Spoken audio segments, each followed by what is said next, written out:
Assalamualaikum warahmatullahi wabarakatuh. Pada kesempatan kali ini saya akan menjelaskan sedikit tentang sejarah peradaban Islam. Ya, sebelum kita masuk kepada peradaban Islam yang lebih dalam. Oke, marilah kita buka dengan bacaan basmalah. Bismillahirrahmanirrahim.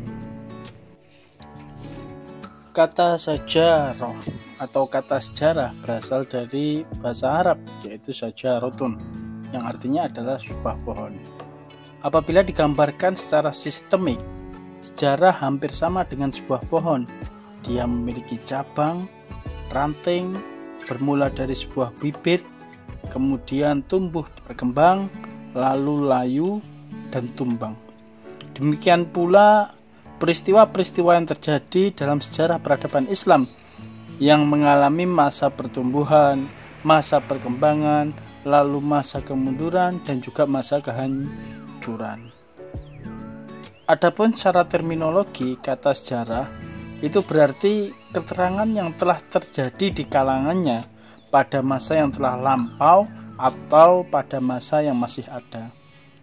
Sejarawan Muslim Ibnu Khaldun mendefinisikan sejarah adalah catatan tentang masyarakat umat manusia atau peradaban dunia, tentang perubahan-perubahan yang terjadi pada watak masyarakat, seperti keramah tamahan, solidaritas golongan, tentang revolusi, pemberontakan oleh golongan tertentu, dan sebagainya. Semuanya berhubungan dengan sebuah perubahan yang ada di sebuah masyarakat. Kajian sejarah masih terlalu luas lingkupnya, sehingga menuntut adanya suatu pembatasan. Oleh karena itu, sejarah haruslah diartikan sebagai tindakan manusia dalam jangka waktu tertentu dan juga pada masa waktu lampau yang dilakukan di tempat tertentu. Dengan demikian muncullah kajian sejarah suku bangsa tertentu di tempat tertentu atau pada zaman tertentu, seperti sejarah bangsa Eropa, sejarah bangsa Yunani, sejarah Islam sendiri, ataupun sejarah Islam pada abad pertengahan, pada abad modern, sejarah Islam di Spanyol, dan lain sebagainya.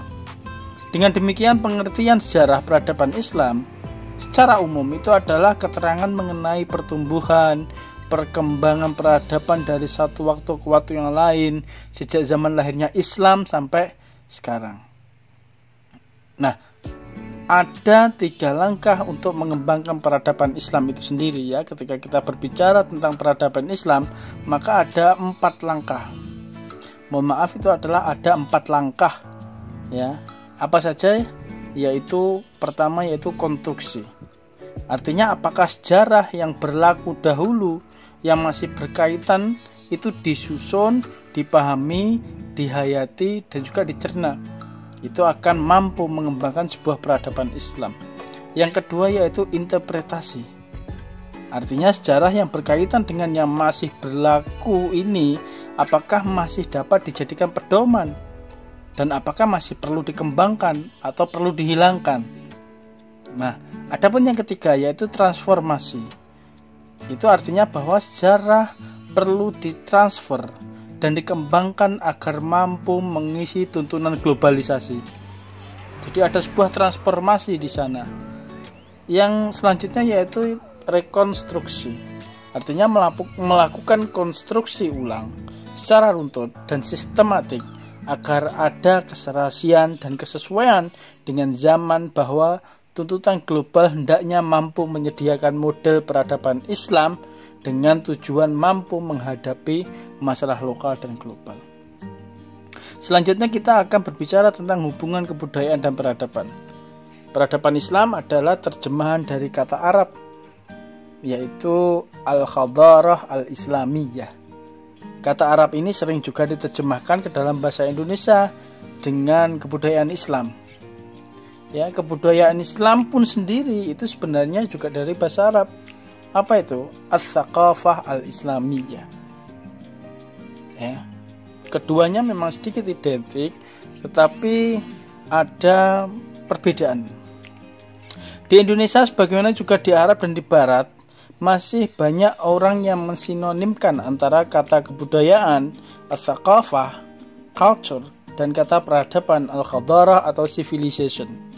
Dalam perkembangan ilmu antropologi sekarang, kedua istilah tersebut itu ada perbedaannya. Kebudayaan adalah bentuk ungkapan tentang semangat mendalam suatu masyarakat. Sedangkan manifestasi-manifestasi kemajuan, mekanisme, dan teknologis lebih berkaitan dengan sebuah peradaban. Kalau kebudayaan itu lebih banyak direfleksikan dalam bentuk seni, sastra, religi, dan juga moral. Sedangkan peradaban itu refleksi dalam politik, ekonomi, dan teknologi. Islam yang diwahyukan kepada Nabi Muhammad SAW telah membawa bangsa Arab yang semula terbelakang, bodoh, tidak terkenal, dan diabaikan oleh bangsa-bangsa lain menjadi bangsa yang maju.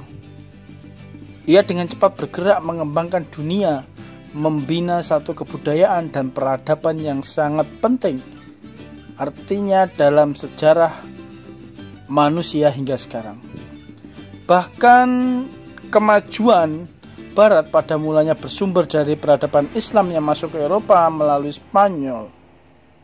Islam memang berbeda dari agama-agama lain. Gibb di dalam bukunya Wither Islam menyatakan Islam is indeed much more than a system of theology. It is a complete civilization. Yang berarti adalah Islam sesungguhnya lebih dari sebuah agama. Ia adalah suatu peradaban yang sempurna. Selanjutnya kita akan masuk kepada urgensi mempelajari sejarah peradaban Islam. Sejarah yang membahas berbagai peristiwa masa lalu itu jangan diremehkan dan dibiarkan seiring dengan berlalunya waktu. Sebab begitu besar makna sejarah bagi kehidupan manusia. Ada pepatah mengatakan bahwa belajarlah dari sebuah sejarah. Karena sejarah memiliki nilai dan arti penting yang bermanfaat bagi kehidupan manusia. Pentingnya memahami sejarah peradaban Islam itu tidak semata-mata untuk mengetahui tanggal, bulan, tahun, abad suatu peristiwa peradaban Islam di masa lampau, namun juga memahami realitas Muslim untuk mengetahui suatu peristiwa peradaban Islam. Dengan mengkaji sejarah dapat diperoleh informasi tentang aktivitas peradaban Islam dari zaman Rasulullah sampai sekarang, mulai dari pertumbuhan, perkembangan, kemajuan, kemunduran, dan kebangkitan kembali peradaban Islam.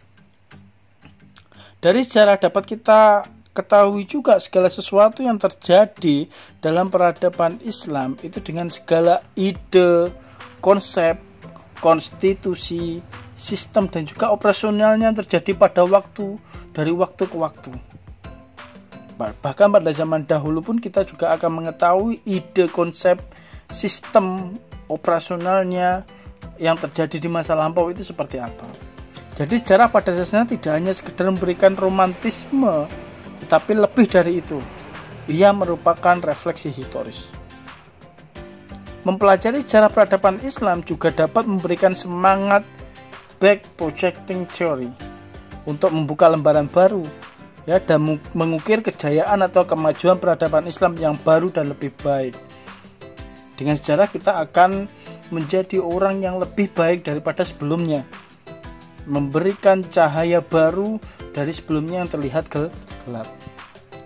Sejarah peradaban Islam tidak hanya memiliki manfaat yang sangat besar dalam pembangunan dan pengembangan peradaban Islam, namun dapat pula menyelesaikan problematika peradaban Islam pada masa kini. Artinya peradaban Islam masa kini itu harus berkaca pada peradaban Islam di masa lampau agar peradaban Islam pada masa kini itu mampu diselesaikan dengan baik. Dengan melihat, dengan mengevaluasi peradaban Islam yang ada di masa lampau. Mungkin cukup sekian yang bisa saya sampaikan. Semangat belajarnya dan kita akan bertemu di lain hari. Khairan. Assalamualaikum warahmatullahi wabarakatuh.